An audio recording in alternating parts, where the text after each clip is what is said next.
Halo semuanya, kembali lagi bersama saya Rima Mesara dengan kode NIP 20051111077. Saya mahasiswi Pendidikan Sejarah Fakultas Keguruan dan Ilmu Pendidikan Universitas Riau. Nah, di video kali ini saya akan menyelesaikan ujian akhir semester saya, yaitu dengan mata kuliah Sejarah Asia Selatan dengan dosen pengampu Bapak Nurdian Syah MPD. Ditunggu penjelasan selanjutnya ya. Bye-bye. Pertanyaan yang pertama itu coba saudara jelaskan sejarah kolonialisme dan dinamika konflik India Pakistan pasca kemerdekaan dua negara tersebut. Nah, konflik antara kedua negara tetangga ini yang ada di Asia Selatan yaitu Pakistan dan India mengalami situasi yang memanas pada 2 pekan terakhir. Nah, penyebabnya adalah serangan bunuh diri yang menimpa konvoi pasukan pra-militer India di Kashmir pada tanggal 14 Februari yang lalu. Nah, sedangkan serangan tersebut menewaskan 40 orang pra-militer dengan kelompok Dis Muhammad mengeklaim pertanggungjawaban. Nah, namun pada pernyataan resminya sehari setelah insiden tersebut, Perdana Menteri India Narendra Modi yang menjanjikan balasan terkuat kepada Pakistan. Konflik pun memanas dan dengan India memutuskan jet tempurnya untuk membombardir markas Jar yang berada di kawasan Kashmir milik Pakistan. Nah, Islamabad pun beraksi mengeklaim menembak dua tempur jet India dengan salah satunya adalah jatuh di Kashmir yaitu di Pakistan. Pilot yang dikenal Komandan Abhinandan Fatharman itu sempat dihajar oleh warga Pakistan sebelum dibebaskan dan diserahkan di perbatasan Wagah.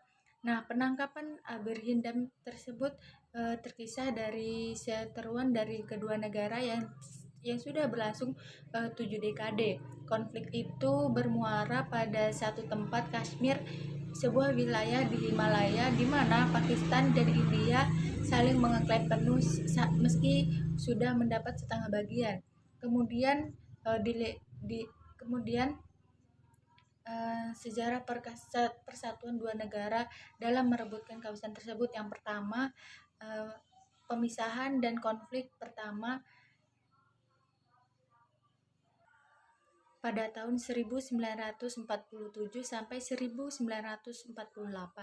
Nah, dan yang kedua ada Perang Indonesia dengan Pakistan pada tahun 1965, dan yang ketiga itu ada kelahiran Bangladesh pada tahun 1971, dan yang keempat ada kedatangan pejuang muslim pada tahun 1989, dan yang kelima ada persatuan Kargil pada tahun 1999.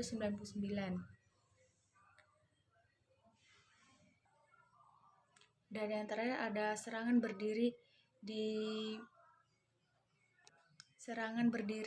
berdarah di Koputulisi pada tahun 2021.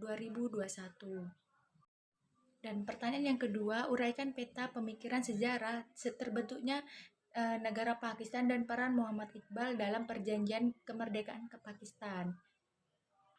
Nah, Muhammad Iqbal merupakan salah satu penyair politis dan pada abad ke-20 ia dijuluki klasik yang menonjol di India, Pakistan, di dunia internasional. Sebagai selain penyair internasional Pakistan, Muhammad Iqbal juga kerap disebut Bapak Pakistan.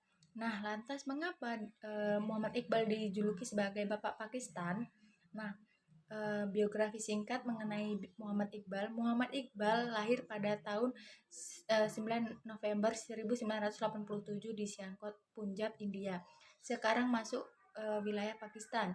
Nah, ayahnya yang bernama yang bertokoh Pusip, ya, sedangkan ibunya dikenal sebagai taat agama. Muhammad Iqbal mengenyam di Pakistan hingga mendapatkan gelar pasca sarjana. Setelah itu ia diangkat sebagai staf dosen di kampusnya dan diberi tugas untuk mensyair-syair buku. Namun pada tahun 1966 Muhammad Iqbal memilih berangkat ke Eropa guna untuk melanjutkan studi University of Cambridge di London. Nah, lulus dari Cambridge, ia kembali melanjutkan sekolahnya di Jerman hingga meraih gelar doktor pada November 1967 dari University of Oxford. Kemudian pada tahun 1908, Muhammad Iqbal kembali dan bekerja sebagai dosen juga pengacara. Nah, mengapa Muhammad Iqbal dijuluki Bapak Pakistan? Nah, beberapa tahun di Eropa telah merubah perspektif Muhammad Iqbal akan nasionalisme India. Dalam pidatonya tahun 1910, ia mulai menunjukkan berpihakannya kepada pan-Islamisme, yang yaitu ideologi politik yang mengajarkan bahwa umat Islam di seluruh dunia harus bersatu. Menurutnya, reformasi dapat mencapai kuat individu melalui 3 tahap, yaitu ketaatan pada hukum Islam, pengadilan diri, dan menerima gagasan bahwa setiap orang berpotensi menjadi khalifah Tuhan. Nah, sejak itu Muhammad Iqbal aktif menyuarakan pendapat terkait pan-Islamisme melalui karya-karyanya.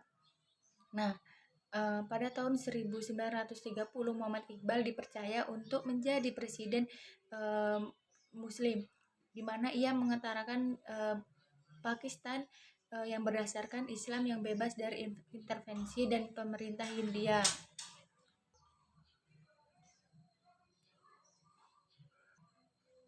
Nah, sejak itulah ide pembaruan tentang Islam mulai disebarkan. Muhammad Iqbal wafat pada April 1938 dan disebut sebagai tokoh penting dalam pembaruan di Pakistan. Hampir satu dekade cita-citanya terwujud, yang di Pakistan mendiri menjadi sebuah negara yang Islam yang berdaulat. Maka dari itu Muhammad Iqbal disebut sebagai Bapak Pakistan. Nah, yang selanjutnya pertanyaan nomor 3, coba saudara menganalisis bagaimana proses terbentuknya negara Bangladesh. Bangladesh sebuah negara yang memiliki sejarah yang memanjang, pernah terjadi bagian dari India. Bagian dari India, negara Pakistan, yaitu berdiri sendiri, yaitu dengan bernama Bangladesh.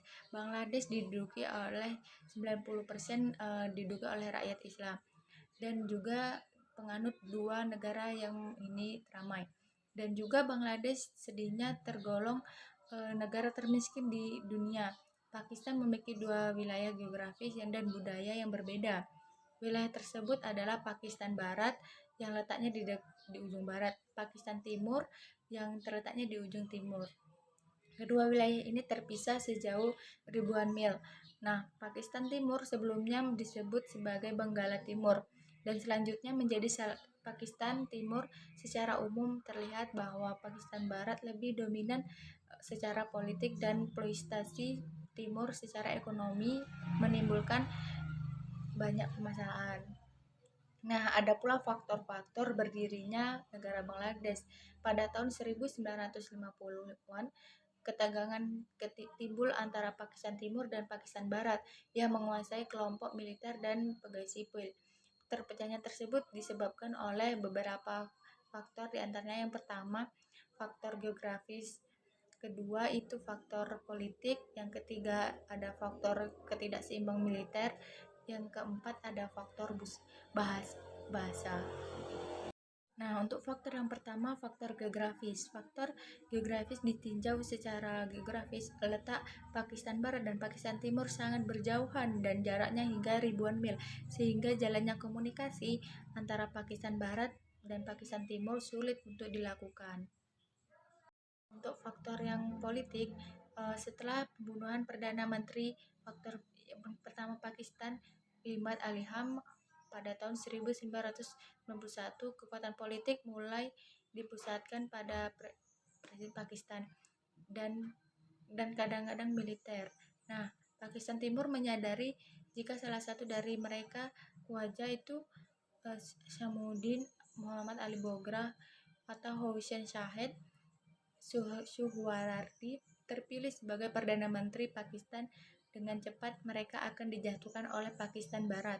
Nah, kediktatoran militer Ayub Khan pada tahun 27 Oktober 1948 sampai 25 Maret 1969 dalam Yahya Khan pada tanggal 25 Maret 1969 sampai 20 Desember 1971, yang keduanya berasal dari Pakistan Barat dan hanya meningkatkan perasaan seperti itu. Keadaan itu demikian mendorong sebagai pemimpin dari Partai Liga Awami yang memiliki kesempatan baik untuk memiliki pemenangan umum pada tahun 1970. Namun kemenangan tersebut terdapat pro dan kontra. Dengan kemenangan tersebut, Partai Liga Awami menuntut Pakistan Timur, yaitu ketidakseimbangan militer.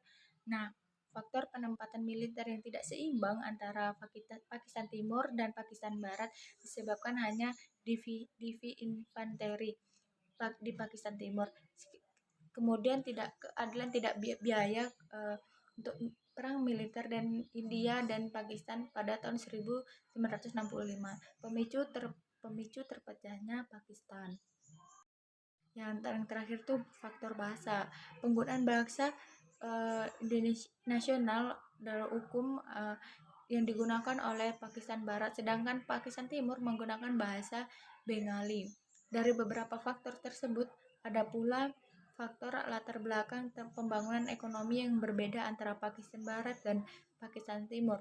Pada wilayah Pakistan Barat tak mungkin dapat mencukupi makanan kehidupannya, sedangkan Pakistan Timur terpisah dari ribuan mil dari Pakistan Barat, penduduk terlalu banyak dan tidak mempunyai industri sendiri. Perdagangan, pemerintahan, perhubungan yang dipusatkan di Kolkata, India, yaitu sebuah pelabuhan besar di dunia.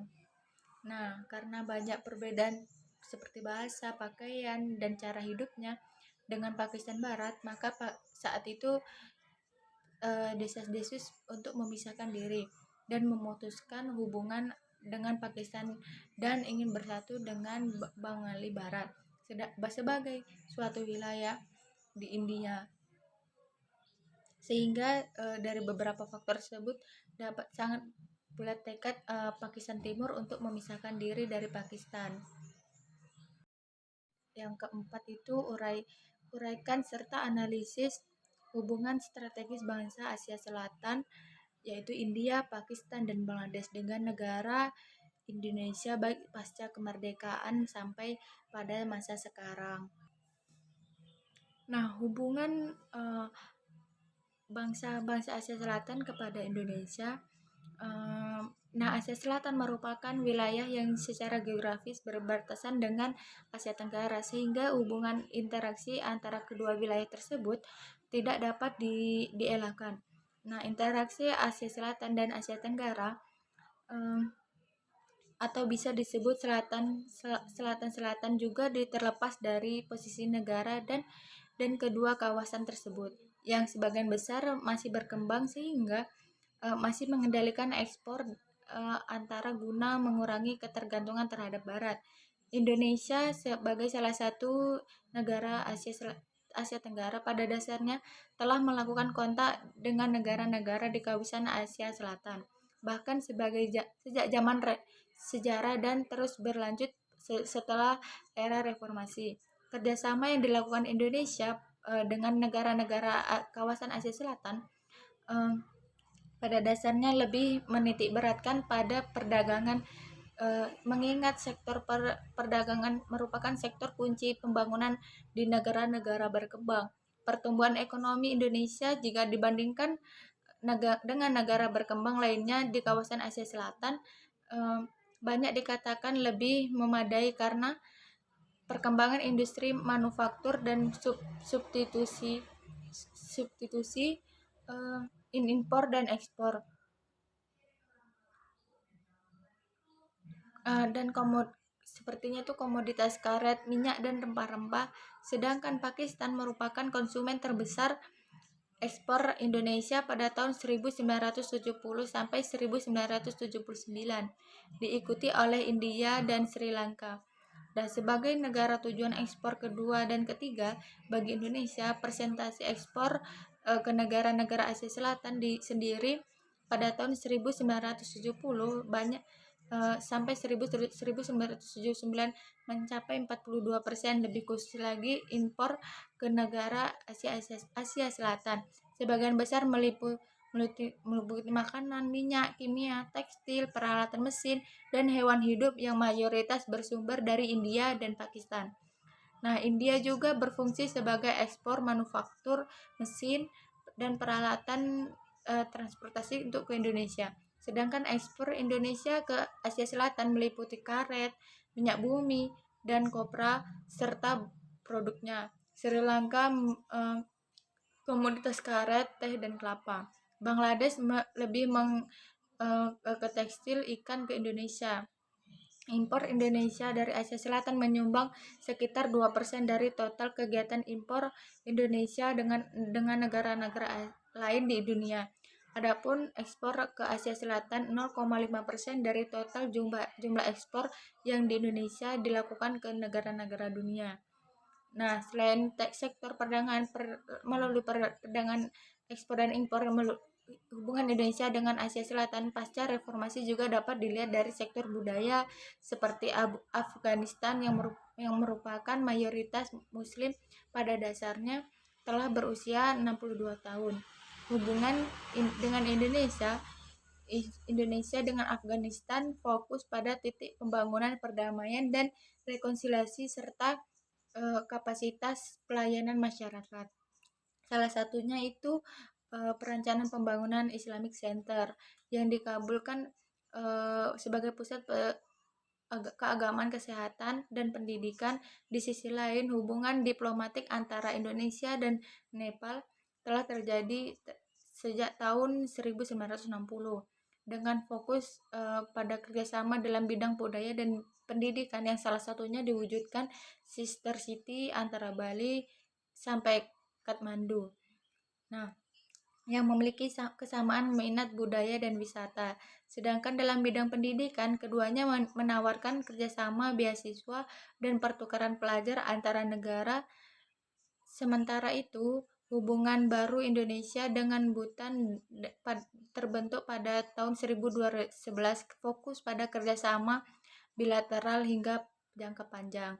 Dan terakhir itu hubungan Indonesia dengan Maladewa menekankan kerjasama di bidang pariwisata, perikanan, dan kelautan serta perdagangan. Selain itu, sebagai negara kepulauan, baik Indonesia maupun Maladewa menghadapi tantangan perubahan iklim yang sama, sehingga hubungan kedua negara tersebut menitikberatkan kerjasama dalam memerangi ancaman perubahan iklim sesuai dengan kerangka Perjanjian Paris. Nah, dapat kita simpulkan dari penjelasan di atas bahwa Indonesia dan negara-negara Asia Selatan telah menjalin sebelum era reformasi pada sampai saat ini. Kerjasama saat ini terfokus pada sektor perdagangan dan budaya.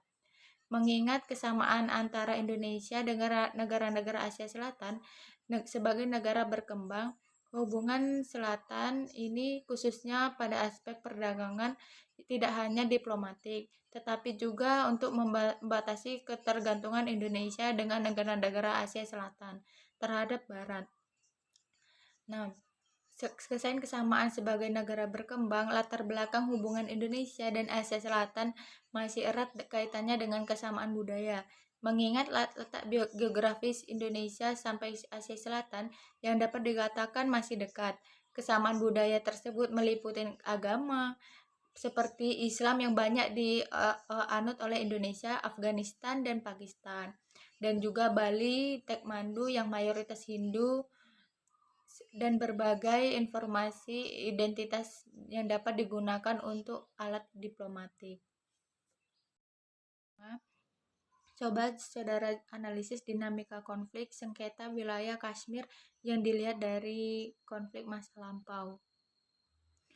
Konflik sengketa wilayah Kashmir antara India dan Pakistan menjadi isu bilateral, regional, dan internasional yang fluktuatif. Nah, Sejak kedua negara merdeka di tahun 1947, berbagai upaya telah dilakukan untuk melakukan penyelesaian secara bilateral. Kedua negara selalu upaya perdamaian melalui diplomasi dan diberikan otonomi untuk wilayah Kashmir karena konflik bagaikan bom yang sering terjadi sewaktu-waktu, sehingga upaya pertahanan kedua negara selalu ditingkatkan. Secara regional, terdapat organisasi South Asia Association for Regional Cooperation, nah, atau SAARC, yang selalu melakukan pembahasan upaya penyelesaian konflik pada konversi tingkat tinggi atau KTT untuk perdamaian kawasan. Terlebih India dan Pakistan merupakan dua negara powerful di kawasan Asia Selatan, lengkap dengan militer dan nuklir yang menjadi alternatif utama ketika konflik memuncak. Nah, secara internasional, United Nations telah mengeluarkan kebijakan untuk resolusi sebagai upaya penyelesaian konflik dan menjaga perdamaian dunia. Kondisi konflik sengketa yang sangat kompleks akan diulas lebih lanjut dalam pembahasan berikut. Nah, sejak India dan Pakistan merdeka, beberapa kali peperangan terjadi 1047 sampai 1948. Kedua negara tersebut perang merebutkan wilayah yang terbagi secara sepihak oleh kolonial Inggris. Nah, hal tersebut menjadi titik awal konflik sengketa, dimulai dari dan diakhiri dengan gencatan senjata, dan pada tahun 1965 perang yang kedua kalinya terjadi diakhiri pada perjanjian Simla pada tahun 1972. Nah, 1979 perang yang ketiga yang disebut Perang Kargil terjadi pada musim panas dengan melanggar wilayah batas atau leave of control. Dan Kashmir wilayah tidak bertuan ketika Inggris menjadi dua negara, Pakistan dan India. Oleh karena itu, berdasarkan sudut pandang agama yang dianut mayoritas, sehingga mereka merebutkan Kashmir. India mengendalikan 45% dari negara dan timur, yaitu Jammu dan Kashmir. Sedangkan Pakistan mengendalikan 35% dari bagian utara dan barat Azab Kashmir, Gilgit, dan Baltistan. Sedangkan Cina mengendalikan 20% dari wilayah timur Afghanistan. Seperti dalam yang dapat saya jelaskan, kurang dan lebihnya saya mohon maaf. Saya akhiri, wabillahi taufiq wal hidayah. Wassalamualaikum warahmatullahi wabarakatuh.